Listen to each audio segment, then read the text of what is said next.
Hi. As you know from these clips and from my latest book, my occasional weakness is sleuthing for turnarounds. But because a turnaround of individual stocks is a risky thing, I prefer to sleuth countries. For example, for 2 years, I have been pointing at Argentina, which every few years undergoes a corruption scandal. Stocks then plunge, only to soar again like a phoenix, with a few becoming multi-baggers. It happened in 1982, in 2002, 2009, 2012, and also 2 years ago, in 2020. At such times, Argentinian stocks not only rise, but also outperform the Dow Jones, which is key. I mean, if a stock cannot outperform the US market, why bother with it? Just buy the index.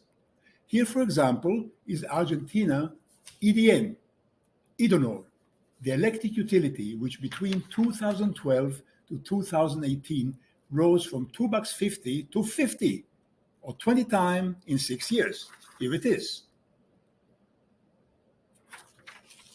Yet, EDN not just rose, but also outdid the Dow. See the rising ratio line of EDN divided by the DIA.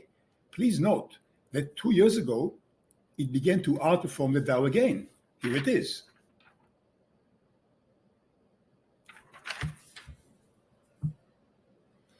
Or take Grupo Finance Galicia, GGAL symbol, a major Argentinian bank. It rose only 10 times in the 6-year period, as seen here.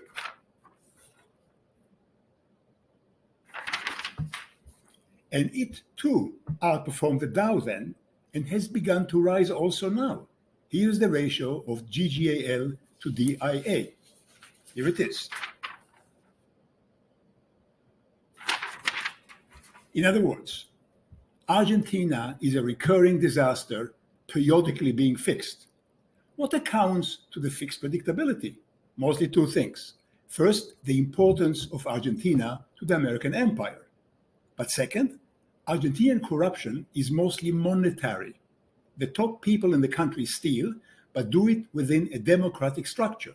So once the thieves are kicked out, the country can recover. This pattern of periodic corruptions and cleanups is not unique to Argentina. It also is often apparent in other countries. And as I said before, maybe also in Israel. So how about Israel? Well, I just came back from there after a visit. I gave a couple of lectures to readers of my books, talked to local informants I know, and witnessed firsthand the economic boom. There are signs of prosperity everywhere in Israel, which translates to profitable companies. In fact, Warren Buffett himself had already bought one Israeli company, Iskar, the international leader in industrial cutting tools, and I strongly suspect he may eventually buy another. No, I'm not going to mention the name yet. But how about the Israeli stock market as a whole? Unfortunately, that is a different matter. Unlike Argentina, which suffers from periodic money corruption, Israel has a political one. In simple words, in Israel, as in China, the unelected few oppress the working many and take away much of the fruit of their labor. And why does it matter to you as a potential investor in foreign stocks? Because an Argentinian type of corruption is more easily fixed. The Israeli type takes longer and is harder to do. For example, a few years ago, hedge funder Paul Singer bought Argentinian government bonds, and when these defaulted, he had the Argentinian government jets and ships impounded abroad until Argentinian voters threw out the corrupt rascals. Soon thereafter, Argentinian stock market began to recover, and this despite 80% inflation. Just watch the above charts again. Now, what about Israel?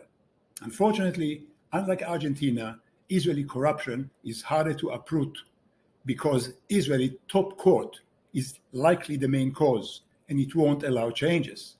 To make this clear, let's view a country as a public company and its stock market as one big stock. The citizens are the country's shareholders. Each citizenship card entitles its holder to one vote for management, the government. As in a public company, a country's government can be voted out too, if more than 50% of citizens decide that the government acted corruptly for its own interest rather than theirs. In the market, Such booting out of the incompetent or corrupt is called a turnaround. In politics, it's called democracy. The majority decides. The recent Israeli elections brought to power a coalition with 53.6% of the vote, on the promise of cleaning things up. So Parliament, also known as the Knesset, can ostensibly vote any law it wants, including changes to how judges are elected, ostensibly. Now you're probably asking, what has all this to do with the Israeli stock market? Quite a bit, actually. The Israeli center-right won majority, yes, but Israel's Supreme Court just cancelled it, simply by saying no to the winners' programs, without any basis in law, as they have been doing for the last 15 years and more. Yes, just like Xi Jinping is doing in China. Of course, Israel is better than China. In Israel, there are many parties, so there are alternatives, but the recent election proved that this may be illusory. Parliament in Israel, the Knesset, can say whatever it wants, but it's the unelected 15 who rule in everything, big or small. Imagine you own 54% of the shares of a public company whose stock has sucked for the last 15 years. So you come to the annual meeting and vote the board out. But surprise, the board refuses to accept your vote and go because your skin color is too dark, or you are too religious, or you are not a member of the family. Refuse how? Oh, they just call your plan unreasonable.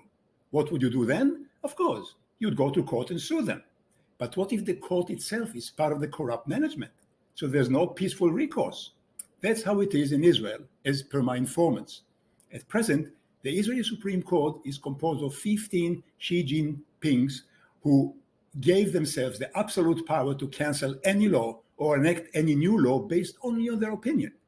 In doing this, the Israeli Supreme Court has in effect performed a creeping coup d'etat, and the voters cannot dig them out because the 15 will just ignore them. Yes, just like in China's Politburo. Perhaps not surprisingly, over the last decade and a half, the Israeli stock market has severely lagged its US counterpart, despite the booming economy. Yes, the Israeli stock market did go up, sort of. Here is the rise of its ETF, the EIS. However, here is also the ratio of the Tel Aviv Stock Exchange divided by DIA, the Dow Jones ETF.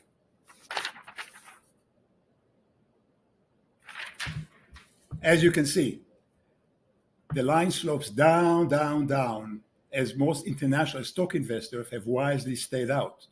Here, for comparison, is the chart of the Chinese stock market, the FXI. It sort of meanders sideways, even when the Chinese economy boomed. And here is the FXI's ratio to the Dow. It too lagged badly because of Xi Jinping, most likely, who was sole decision maker. Looks similar to the Israeli market, doesn't it? It sure does. As you can see, despite Israeli economic boom, in its many startups and its high GDP per capita, one of the highest in the world, its stock market lagged the Dow badly because Israel's 15 unelected Xi Jinpings hand the fruit of the country's boom to a privileged few to help keep the supreme stranglehold over the country. A clear proof that this underperformance is mostly the fault of the legal system is that most Israeli startups insist on resolving legal disputes abroad, the UK, the US, Europe, anywhere but in Israel. They simply do not trust the local courts. So you may ask, why do I still sleuth Israeli stocks? Because in every big problem, there lies a potentially big opportunity. If the Israeli economy is ever unshackled from the stranglehold of the unelected 15 Xi Jinpings, Israeli stocks can boom just as Argentinian stocks do periodically. You may say that the Israeli market is a coiled spring in a way. The question is, what can uncoil it? And just how likely is this to happen now? Sadly, based on my talks with local informants, this is not yet in the cards. As you probably saw on TV, following the Israeli elections, the privileged part of the population who benefit from the Supreme's invented laws took to the street, refusing to allow the 54% vote to take away their privileges. It is a similar fight of the nominated against the elected taking place worldwide. You may see it as a global fight between management and shareholders, keeping the lid on stock prices. But what if Israel's majority, the voters, does not give up or even reach a compromise? It is, of course, possible. However, this does not seem likely, especially since the US administration has taken the side of the losing voters in Israel and of the unelected Supremes, which is one more reason not to be bullish on Israeli stocks right now. They may not outperform the Dow Jones, so why bother? However, if a legal cleanup does happen somehow and the unelected Supremes eventually bow to the voters' will, then the Israeli stock market, unchained, can one day outperform the Dow handily, perhaps do even better than many Argentinian stocks today. Maybe, but not just yet. That's all for today. Please let me know in the comments below what you think of the above, and if you like it, give it a like and subscribe. Then resend and retweet to all your friends who they subscribe to. Then buy my book, The Advanced Growth Investor, and give it a review on Amazon, which I hope will be a good one. I'll see you next time, and meantime, thank you very much for watching.